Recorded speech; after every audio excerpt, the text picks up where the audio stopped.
Ciao a tutti, questa puntata è fuori dal palinsesto, è uno speciale e nasce sulla notizia secondo la quale MBL avrebbe dichiarato una condizione di insolvenza, che mi porta a fare un'urgente riflessione, una spietata riflessione su come siamo messi in questo mercato oggi, su quali sono le responsabilità tanto degli audiofili quanto dei costruttori in questo mare mosso che non sta davvero portando da anni, a mio avviso, a nulla di buono.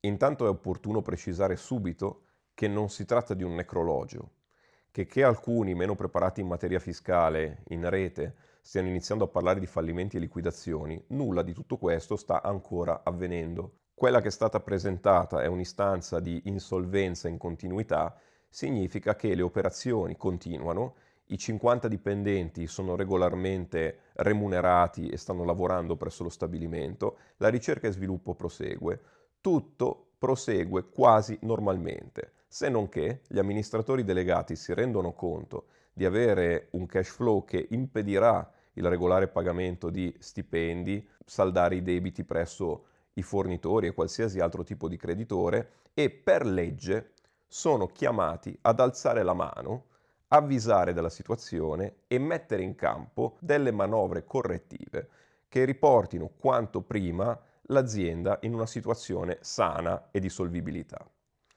Parlo a ragion veduta in quanto amministratore delegato di una società SRL italiana e di una società GmbH in Germania. La GmbH è proprio la ragione sociale di MBL ed è la più simile possibile alla nostra società responsabilità limitata.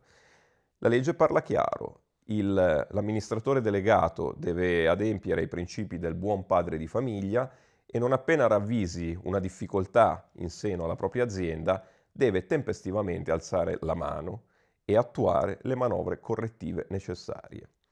Nel brevissimo termine, ciò che avviene è l'ingresso di una società di ristrutturazione, cosa già avvenuta, che naturalmente metterà le mani sulle operazioni e sui conti di MBL per cercare efficienza, per cercare risparmio e quindi di migliorare le condizioni economiche nel breve periodo. D'altro canto, naturalmente, come chiunque farebbe in questo momento, MBL è aperta alla ricerca di investitori che possano iniettare liquidità in modo che la società possa risollevarsi senza compiere operazioni di efficientamento che possano riflettersi negativamente sulla produzione, sulla qualità del prodotto, sul futuro del prodotto, sulla ricerca e sviluppo. Quindi quello che vedo da qui riguardo MBL è una condizione saggia e preventiva che non decreta ancora assolutamente la morte di questa società. Questo però non dice bene del nostro mercato, non dice bene di uno scenario nella quale evidentemente si è trovata con il piede in fallo e non è mica l'unica.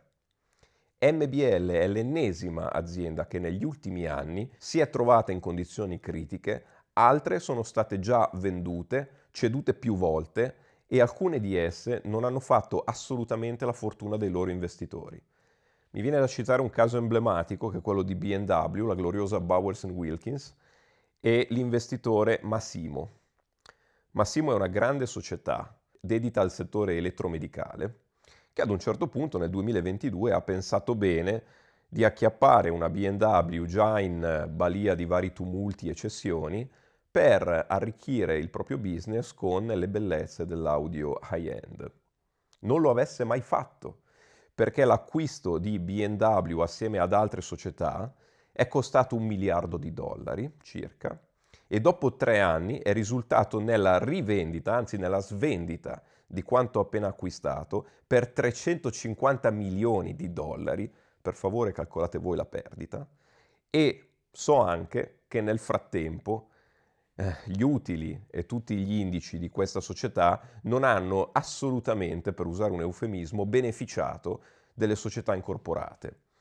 Qualche manager, anche di alto profilo, ha visto la propria testa rotolare sul pavimento per questa bella avventura. Torniamo un secondo a MBL. Azienda fondata nel 1979, uno dei capisaldi più illustri, rispettati, con una grandissima percentuale di consensi, del panorama hi-fi high-end mondiale degli ultimi decenni.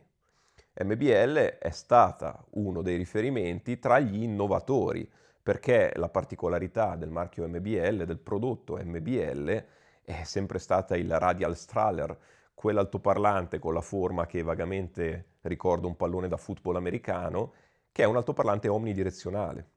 MBL è probabilmente il più conosciuto produttore di diffusori omnidirezionali, anche se non l'unico, con la propria tecnologia, la propria fiera tecnologia e risultati sempre al di sopra di ogni sospetto. È difficile che un innovatore con un prodotto così atipico e anche non facile da far suonare trovi mediamente dei riscontri così positivi. Le persone che hanno ascoltato impianti messi bene con prodotti MBL sono sempre tornate a casa entusiaste. Ne hanno sempre parlato un gran bene, io ne ho sempre parlato un gran bene. Le ho sentite sia presso amici, sia presso eventi ai quali sono stato invitato per reportage, come dal grande negozio Buscemi Hi-Fi a Milano, posto che sono diffusori mediamente difficili da pilotare, più che difficili un po' duretti di sensibilità, quindi bisogna spingerli, ma quando si riesce a far funzionare il gioco, caspita, il risultato è interessante, ma interessante davvero. È anche un risultato molto onnivoro, ci si può suonare di tutto con la MBL. Bene, chiusa parentesi, questo era solo per dire che se delle foglie stanno cadendo dai rami, beh, stanno cadendo da una pianta sana. Quindi che cosa sta succedendo? Adesso ve lo dico io cosa sta succedendo. Avrete notato, se mi seguite da qualche puntata, che spesso mi tolgo qualche sassolino dalla scarpa riguardo alla cultura sempre in declino dell'audiofilo moderno. Io vedo l'audiofilo moderno, non tutti naturalmente, ci mancherebbe altro, spero quantomeno non con voi che mi ascoltate, ma vedo moltissime persone approcciare questo hobby gingillandosi con prodotti dal costo molto elevato, un po' perché fa fico, un po' per la smania di provare, tutto questo in maniera sempre più distante dai crismi e dai fondamenti del buon ascolto della musica. Negli ultimi anni l'audiofilo ha sempre meno usato l'alta fedeltà come una passione tesa alla musica, come un bisogno domestico di ascoltare musica. È innegabile, la musica entra nelle nostre orecchie per mezzi sempre più utilitaristici, sempre più portatili, sempre più integrati nella domotica, che l'alta fedeltà non è più quel bisogno di un tempo. E se non è più un bisogno, significa anche che i suoi criteri di giudizio non sono più quelli della fruizione della musica. Attenzione perché il passaggio è chiave. Quando negli anni 80, 70, 80 ogni persona aveva nel salotto il rack con l'impianto audio, quell'impianto audio, buono o cattivo che fosse, era fatto per sentire la musica in casa. Doveva essere soddisfacente nell'ascoltare musica vera in casa delle persone che non erano assolutamente o necessariamente appassionati di hi-fi, ma volevano ascoltare la musica. Oggi chi più ce l'ha un rack hi-fi a scopo utilitaristico? Oggi abbiamo Alexa, oggi abbiamo gli auricolari Bluetooth, oggi abbiamo una serie di trovate domotiche che ci permettono di ascoltare la musica senza avere bisogno dell'impianto hi-fi. Coltiviamo la passione dell'hi-fi in una nicchia della fruizione musicale, una nicchia di un momento di speciale godimento, di ricerca, di passione tecnologica anche. E questo rende l'impianto hi-fi sempre meno bisognoso di essere fedele alla musica. L'impianto hi-fi che non viene più ascoltato come uno strumento necessario, ma viene ascoltato come un giocattolo, può permettersi di comportarsi da giocattolo, perché l'audiofilo, sempre più onanista e chiuso nel proprio sistema, provando un apparecchio, e poi un apparecchio, e poi un apparecchio, e poi andando dall'amico a ascoltare un altro impianto, poi da un altro amico ad ascoltare un altro impianto, ma in tutto questo giro senza mai inserire una nota di musica dal vivo, l'audiofilo continua a confezionare nella propria testa la propria convinzione di come il suono debba essere. Configura la propria estetica sonora sempre più lontana dalla musica, sempre più fondata sul nulla, su effetti speciali, su ghirigori, arzigogoli, piccole piacevolezze, piccole ruffianerie dell'ascolto della musica che piacciono all'orecchio, che titillano i sensi, come se fossero quei video ASMR dove qualcuno ticchetta con le unghie sui display dei cellulari. Il nostro corpo immagazzina il piacere di questi suoni sempre più moderni, sempre più artefatti e ne fa una ragione di vita, una ragione di ascolto. La musica non più pervenuta. Naturalmente i giocattoli per bambini molto grandi sono giocattoli tendenzialmente costosi e perché un giocattolo costoso venga acquistato occorre che il bambino abbiente abbia delle garanzie in mano che proteggono il suo cosiddetto investimento. Questa combinazione di fattori e valori mi fa venire in mente che chi è più bravo a individuare questi terreni fertili solitamente sono le società di investimenti, che hanno alle loro spalle, oltre che il grano, manager con una grande esperienza e un occhio molto lungo per compiere e concludere buoni affari. E così mi viene in mente una storia tutta italiana, o meglio che parte tutta italiana, ed è l'avventura iniziata da Quadrivio SGR. Nel 2007 Quadrivio SGR, un fondo, un private equity italiano, decide di acquistare Sonus Faber. Sonus Faber perché marchio illustre in Italia, perché marchio splendido che si può sposare ad un design di successo, perché già connotato da qualità dei materiali, bellezza dei diffusori, bellezza delle finiture, una tradizione italiana nel fare le cose che parla da sola.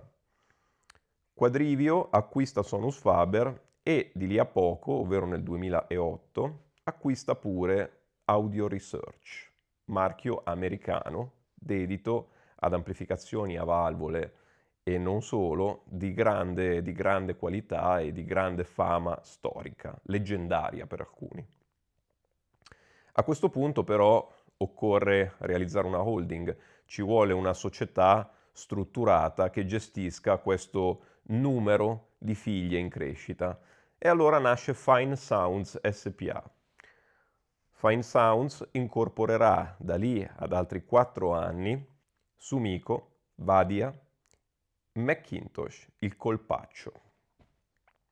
Ci ritroviamo quindi nel 2012 dove Fine Sounds SPA, controllata da Quadrivio SGR, detiene Sonus Faber, Audio Research, Sumiko, Vadia e Macintosh.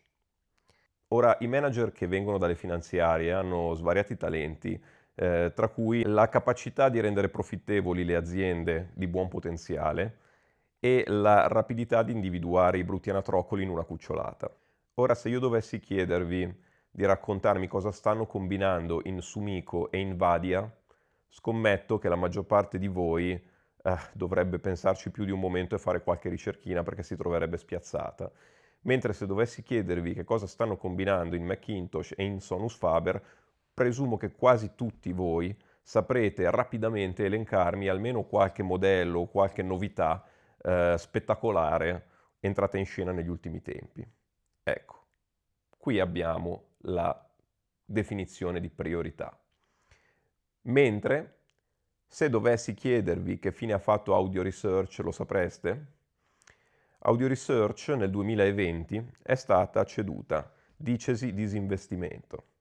Per quanto si fossero sforzati di abbellire il catalogo, le linee dei prodotti, la grande penna del mio amico Livio Cucuzza, che ha avuto un successo straordinario con i nuovi prodotti Sonus Faber, ha portato sicuramente del bene anche ad Audio Research, ma evidentemente per le pretese e le dinamiche del gruppo questo non bastava. E così ad accollarsi Audio Research nel 2020 è un entusiasta Trent Sugg, un direttore commerciale della Audio Research, il quale, vedendo che l'azienda rischia di finire gambe all'aria, e in effetti ci stava finendo, si gonfia il petto carico di entusiasmo e investe egli stesso nell'azienda che gli ha dato lavoro.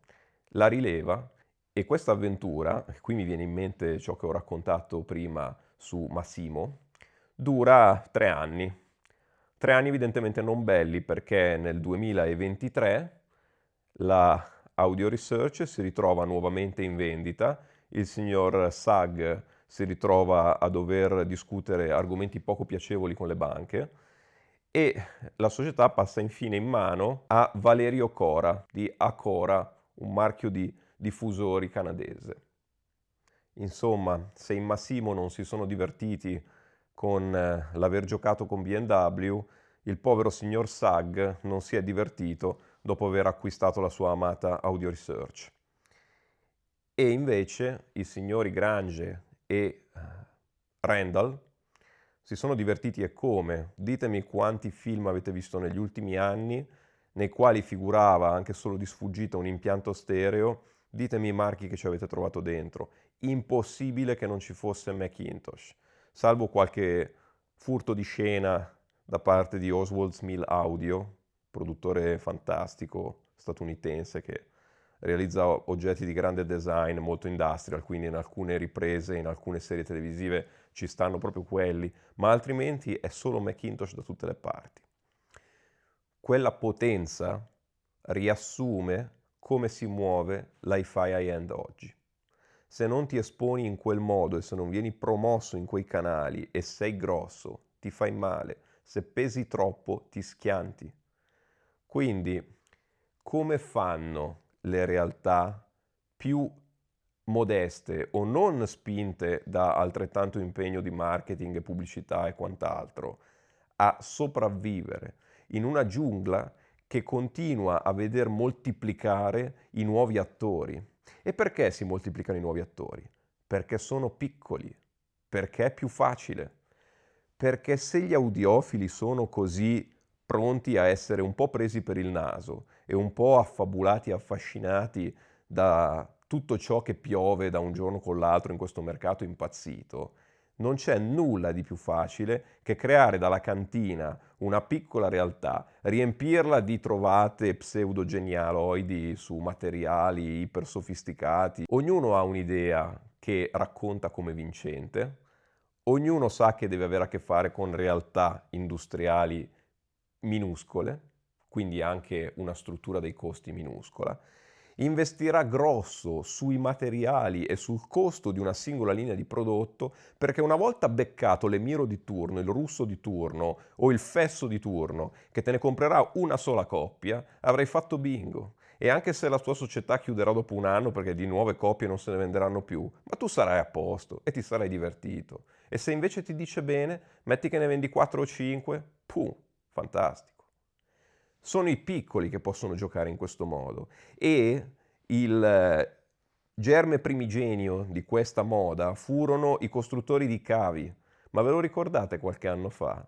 Che non c'era giorno in cui non saltasse fuori da un tombino qualche nuovo costruttore di cavi sui forum che a umma tramite i suoi amici cercava di mandare in giro i suoi cavi a casa di qualche altro amico, partite IVA non pervenute, non voglio neanche saperlo, e questo messaggi privati, lo vuoi provare un mio cavo? Ho realizzato un cavo che è incredibile, cavi commerciali da 40.000 euro, il mio, e tu pensi, adesso con 50 euro mi dà un cavo della Madonna, il mio con 20.000 se li mangia tutti, ah però, e trovavano le persone disposte ad andargli dietro e a crederci. E cosa ci vuole per costruire una società che neanche esiste, perché non esistevano società, erano cantinari, gente che fasciava sui suoi cavi nel sottoscala di casa, altro che ragione sociale. E così, quando si è passati dall'allestire impianti ad alta fedeltà per ascoltare la musica, all'allestire impianti ad alta fedeltà per mordere l'ultimo grido, per avere oggetti cool, per giocare e sperimentare con tecnologie e soluzioni mai viste prima, il mercato si è svegliato. Si è svegliato e come falchi i produttori hanno capito che si poteva alzare il plateau dei prezzi, sia per queste nuove mode, sia per l'arrivo di nuovi altospendenti da tutto il mondo, dall'Oriente per esempio. Il gusto, come lo noterete guardando chassis, ingombri dei prodotti, estetiche varie dei prodotti, è virato verso l'orientale, parecchio, verso il pacchiano emiratesco, come a volte lo definisco, e questa gara al rialzo ha costretto un po' tutti, anche chi lo avrebbe fatto meno volentieri, a partecipare per non rimanere fuori, per non rimanere uno sfigato. E io ho visto cosa ha provato a fare MBL nel corso degli ultimi anni. MBL, da circa 15 anni a questa parte, ha capito che il proprio Radial Strahler aveva un grande successo, i propri diffusori potevano spingere verso le quote più esoteriche dell'high-end e ha cominciato a buttare fuori le serie reference e a esagerare sempre di più con i modelli extreme e i prezzi sono volati, lievitati, esplosi. Siamo arrivati a oltre 300.000 euro per un sistema di riferimento. 300.000 euro che qualche decennio fa francamente era una follia per chiunque. Non faceva neanche una bella scena, faceva solamente storcere il naso. Mentre adesso 300.000 euro è sulla bocca, apparentemente convinta, di tanti distributori e venditori che ti dicono, però bell'apparecchio. Ah sì, bell'apparecchio, immagino. MBL ha cercato di stare in questo gioco e probabilmente però, avendo un prodotto troppo simile a se stesso nel corso della storia, che non ingolosiva la curiosità dei nuovi altospendenti, ha creato una linea parallela, una linea che avrebbe dovuto salvare il salvabile per non disperdere completamente quelli che ci credevano e che non potevano spendere certe cifre. E così la serie Corona, che doveva essere il loro entry level, per così dire, pur un entry level costoso, ma evidentemente non è bastato. Ora sarà affare della società Pluta, che controlla temporaneamente MBL per la crisi di cui abbiamo parlato, a occuparsi di capire come migliorare le sorti dell'azienda e trovare un investitore. Si trova un comunicato stampa di Pluta che parla di MBL, ovviamente ne parla in toni entusiastici come deve e come dovrebbe, ne racconta lo stato di assoluta continuità operativa attuale e invita gli investitori a farsi avanti, anzi anticipa già che ci sono attori già interessati e io questo ad MBL lo auguro, ma mentre glielo auguro, auguro anche a questo povero mercato martoriato da persone sempre meno attente alla causa della buona musica, di rinsavire, di saper dire di no a prodotti civetta che rovinano il mercato, a specchietti per allodole di varia natura, a rocambolesche illusioni di un nuovo modo di riprodurre la musica. La musica la sapevamo riprodurre anche 50 anni fa, anche 60 anni fa. Non dico che non bisogna innovare, ma dico che bisogna sempre ascoltare con le orecchie ben tese per capire se quello che ci stanno cercando di vendere è frutto di competenza musicale, di sensibilità all'ascolto o se è solo frutto di un mucchio di pietre preziose trovate in cantina e buttate lì per venderci il nuovo santo graal della riproduzione audio. Quando vedete nel mio canale parlare di determinati apparecchi, ora capite perché sono così affezionato a un certo tipo di hi-fi. A volte potrei sembrare retrogrado. I diffusori di riferimento con i quali vi ho intrattenuti negli ultimi mesi sono gli Yamaha NS5000. Yamaha, un marchio da sempre vicino alla musica, un marchio che costruisce strumenti musicali da quando esiste. E perciò per me queste sono un riferimento di come effettivamente può e dovrebbe suonare la musica. E lo fanno, lo sono. Amplificatori Pioneer Exclusive, non vi devo raccontare chi è Pioneer, vero? Le opere di Susumu Sakuma. Dietro la mia schiena ci sono 5 libri di questo maestro e un'innumerevole quantità di numeri di rivista MJ Technology che hanno affascinato per decenni gli appassionati, gli autocostruttori e non di alta fedeltà in Giappone. È storia. I giradischi Garrard, Technics, sono la storia della riproduzione del vinile. Manley Labs, preamplificatore, prefono, i finali che ho avuto fino a non molto tempo fa, ma certo, se conosceste Ivanna Manley o David Manley e vedeste che cosa fanno tuttora, Ivanna ovviamente, David non c'è più, che cosa fanno nel professionale per realizzare oggetti con i quali vengono poi anche prodotti i dischi che ascoltiamo. Parlo sempre nel mio piccolo cosmo qua giù di cose che sono vicine alla musica. Ah, l'Elotex, in larga banda. L'Elotex monta un altoparlante di Stefan Stamm che è una delle più belle elaborazioni di un Lauter e il Lauter è una pietra miliare nel concetto del monovia. non è il non plus ultra del monovia e il monovia non è il non plus ultra dell'hi-fi, ma è una nicchia spettacolare, interessantissima, di un modo comunque attento alla musica di riprodurre segnali musicali. Attento alla musica perché chi ha ascoltato questi larga banda, pur con tutti i limiti, sa riconoscere che cosa sono capaci di tirare fuori. Tutto ciò di cui io racconto e tutto ciò dal quale mi lascio tirare il portafoglio fuori di tasca è sempre vicino alla musica. E il mio invito a voi che mi ascoltate e a chiunque possa prima o poi sbattere la testa in questi discorsi, in queste crisi, in questi momenti bui del mercato da superare, è: se vi fate guidare dalla musica, date fiducia ai costruttori di hi-fi e i costruttori di hi-fi sapranno essere qualche volta meno furbastri e più attenti loro stessi a vendere solo le soluzioni veramente concrete e necessarie per il buon ascolto, allora questo settore avrà delle possibilità per il futuro.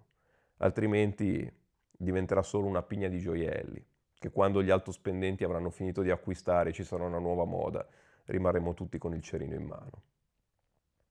Grazie per avermi ascoltato, specialmente oggi, e alla prossima.